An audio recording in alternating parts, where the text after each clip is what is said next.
Hi everyone, so today we're going to talk about how to start a war. And yeah, so you need to make a problem and then you make a solution, right? For example, you do 9/11. Oh my god, we're being attacked. Solution, we attack the enemy, right? And in the mind of a simple American, this makes perfect sense. Just like in a team, when one team scores a goal, you want to get another goal and at least make it a tie. Or even more, you want to hit them twice and then you win the game, right? But it's not that simple.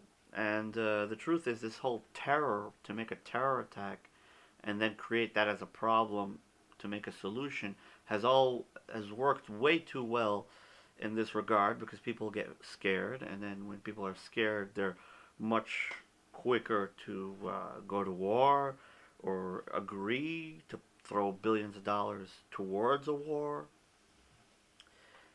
And even if they don't really agree, the politicians can kind of like pretend that the people agreed or rig the fact that the people are interested. And this has kind of been going on for many, many years, and this is terrible. And uh, this is how Bush got America to go to war. Obviously, Bush is a Skull and Bones member, and obviously, he probably worships the devil and is a satanic worshiper, just like uh, many other players in the global economic field. Obviously, Trump was an outsider. He kind of put brakes on their great plan.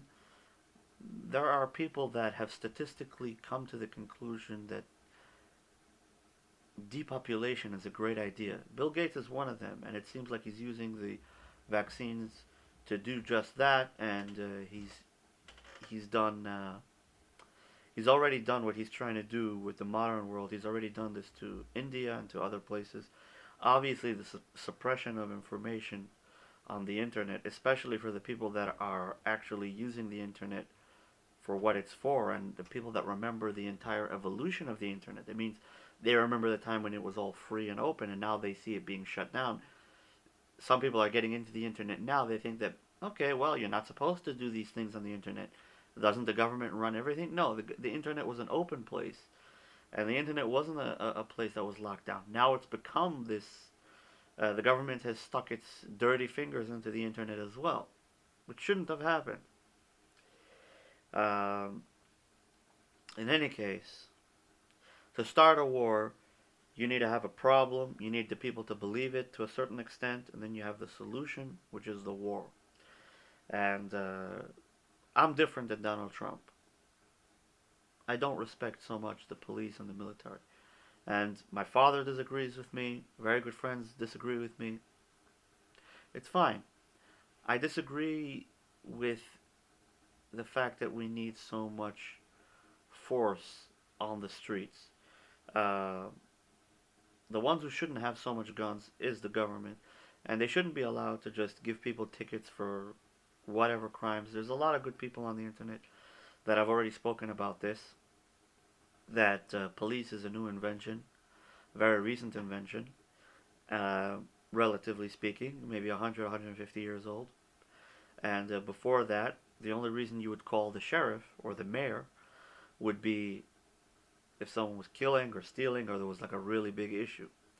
And the mayor or the sheriff would come. Usually he would solve the issue like a businessman, see what the problem is, money, this, that, the other. There was a million other ways a sheriff can solve a problem before it had to go to violence.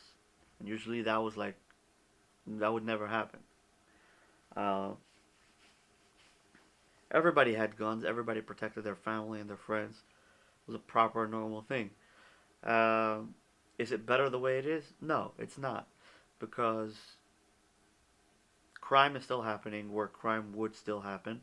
And people are getting tickets from the cops. And the cops has turned into a business of raping and pillaging financially the citizens of the world. They have new laws that come out, and the politicians and the governments and the police and the militaries all work together. In America, we call this the military-industrial complex, which basically means if your only business is making weapons and selling them to the governments for wars, for example, so then the more people need weapons, the more chaos there is in the world, the more profits you get. And that's why I would always recommend manufacturing companies that create weapons to create agricultural machinery. They should move from weapons to agricultural machinery and also to, I guess, everything that includes, and like what Elon Musk is doing. Elon Musk made cars and he made bulletproof cars now with the latest truck that he has, the pickup truck. And now he's moving on to making rockets. So he's moving in a in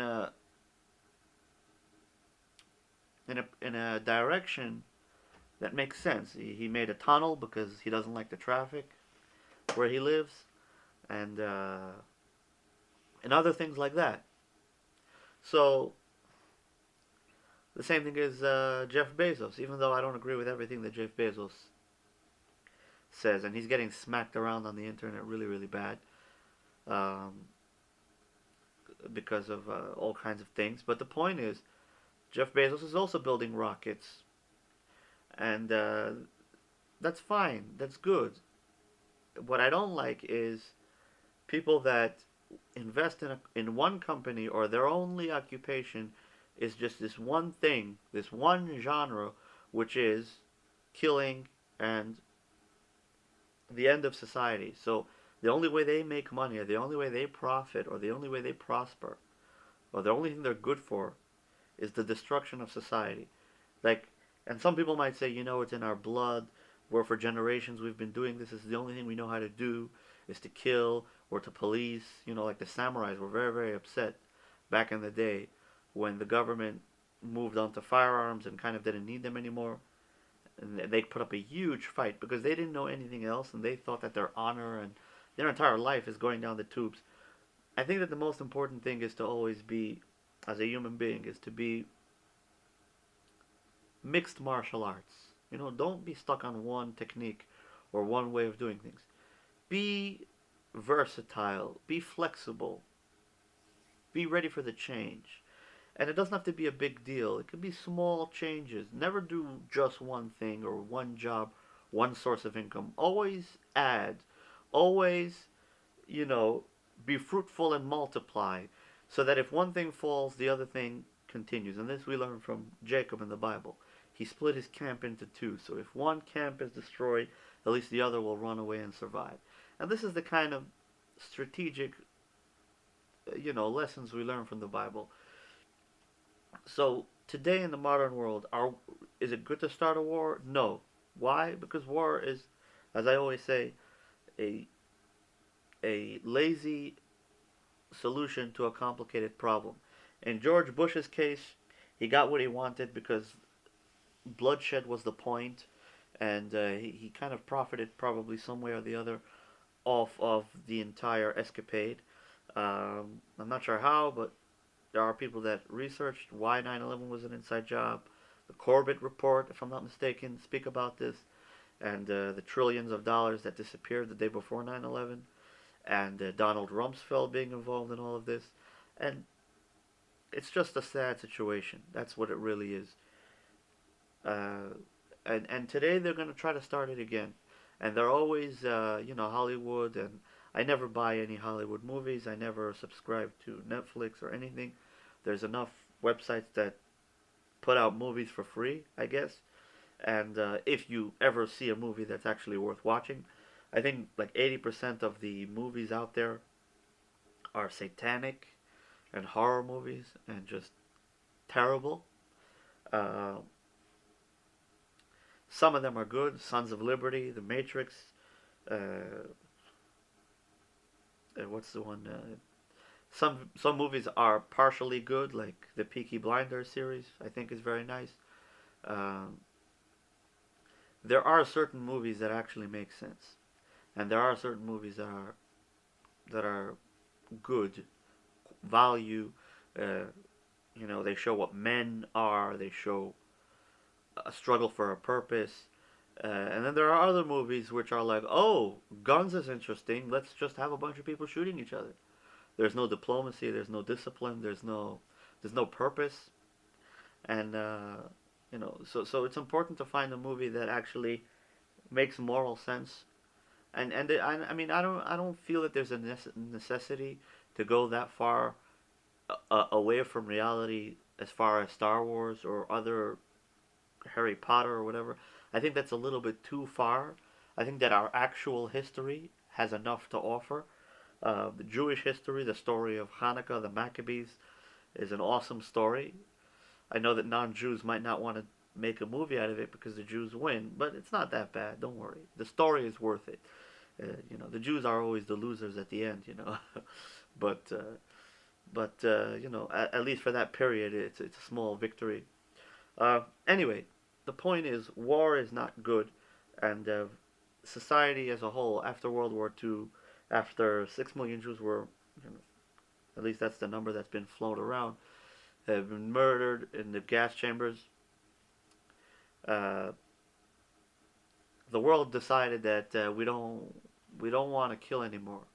We're going to try to use politics, art, music, but that's also too much for the government to handle. So now all the art is fake, all the music is generic, and all the politicians are bought and paid for. Uh, and the money markets are also manipulated, even though Wall Street did take a good hit because of Reddit and the whole GameStop situation. Trump was very good for what he was good for. We're still feeling the after effects of what Trump did, the arrest of the pedophiles and all the deep state just eating itself up from the inside. So that's very good, and I think it's going to take them a long time to recover from that smack in the face that Trump gave them. We say 50, 150. If you smack someone like this, you embarrass them, but it's 50 the bucks, and you pay him back $50 for embarrassing him. But if you smack him like that, it's 100, because if you smack someone from the back of your hand, it's much more embarrassing. So 50, 150. I think Trump did a good one on George Soros and the Davos group, and the globalists. He really put it to them. So good for him. And we're gonna have. I mean, what the globalists I think don't understand is that they're the Trump supporters. You can suppress them a little bit, but what's gonna happen is exactly what happened to the Jews in Egypt, which is the more you torture them, the more you make them suffer. That's how they will continue to be fruitful and multiply. Kasher yanoi, so ken yirbe v'chen yifretz. The hardships that you throw at them, that's what's going to make them even stronger and even more efficient. So, in other words, just like the Jews in Egypt, they modernized, I'm sure, and they learned new techniques, and they got physically very strong, and they walked away from Egypt like a lake without a fish. In other words, they took everything that's good in Egypt and they walked out scot free. That's what the globalists are going to get at the end of the day. And everything they're doing right now, and the fast tracking of their shit plan to destroy the world, is just having everyone fixated. And the lockdown is also helping, because now everybody has time to just sit down and study and contemplate and research. So the truther community has just it's gone off the charts. I mean, obviously there are still people that are believing and buying into the censorship, and swallowing every lie that CNN puts out whole. But those are usually the people that the working class, but the working class, like the ones that are just interested in working. Like, I mean, I don't know. This just Jordan Peterson would probably say the people with the low IQ don't understand politics very deeply. That's what Jordan Peterson would say. Uh, this Stockholm syndrome. There's a lot of issues that come into play. I mean, there's a lot of biases on both sides, on all sides.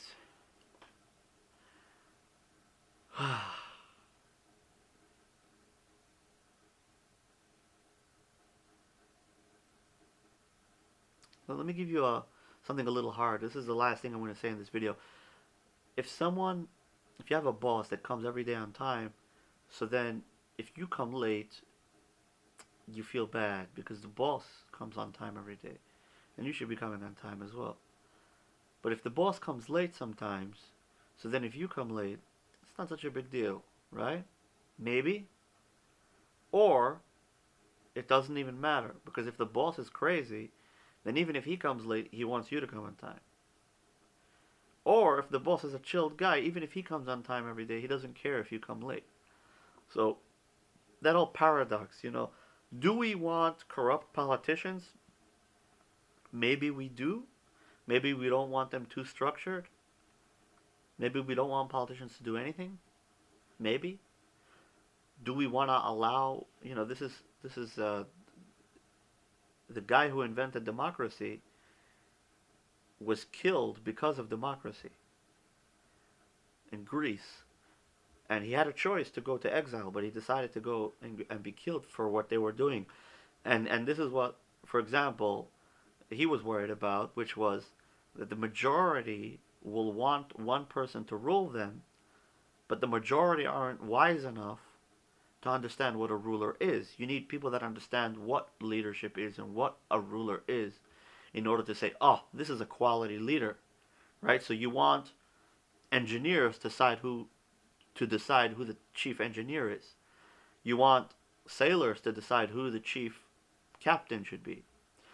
You want wise men to decide who the leader of the community should be. But if you just take the entire village, men, women, and children, and you just ask everybody who should be the leader, it's probably going to be the Joker, the clown, because he's the only one that everybody likes. And they're all going to vote for him because they like him, not because he has true leadership skills. He might have it, but he might not. So that's the problem with democracy. And we need integration. And as Jordan Peterson always says, we can never rely on our own structure of morals because we're always going to change them because we're selfish. And we always excuse ourselves for what we do. That's why we need to stick to a higher purpose, to the Bible, to the truth. And then we have to adopt our life according to that truth. Don't kill, don't steal, and so on. Let's not have any wars. Let's sit this one out. Let's continue to build the world. Let's run for another 1,000 years. And let's blink before we know it. We'll all have the best technology. We'll have flying cars.